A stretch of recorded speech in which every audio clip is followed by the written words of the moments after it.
बोला बोला छठी मैया की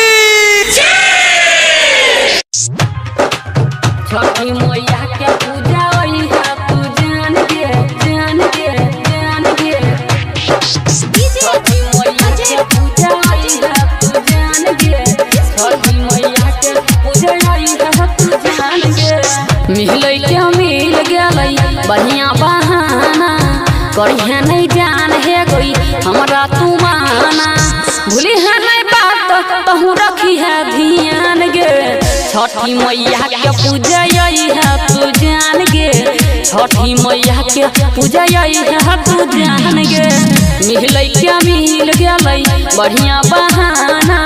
करिहे नहीं जान है कोई हमरा तू माना भूली है नहीं बात तहु रखी है ध्यान गे छठी मैया के पूजा है तू जान गे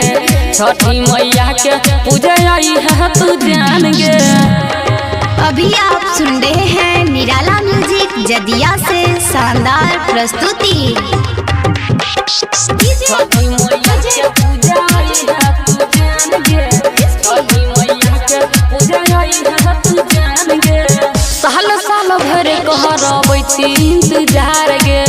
झूठो मैसेंजर पकड़े छ तू प्यार गे हाँ हाँ साल साल भर कहरबै छी इंतजार गे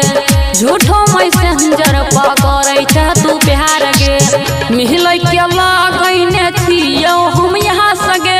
नहीं तोड़िए हमारा तू विश्वास गे नहीं तो उतर जैतो दिलवा के सहन गे छठी मैया के पूजा है तू जान गे छठी मैया के पूजा है तू जान गे।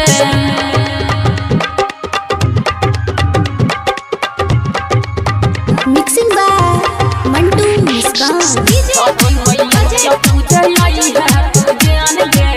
छठी मैया के पूजा है तू जान गे मन करे मिले हम जैती छठी घाट गे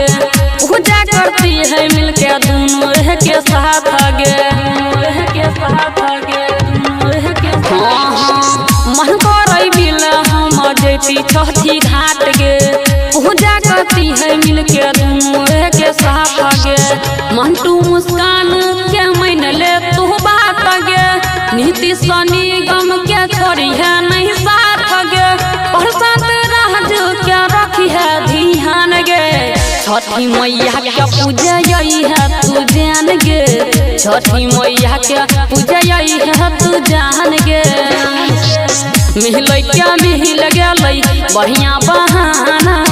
करिहे नहीं जान है गई हमारा तू माना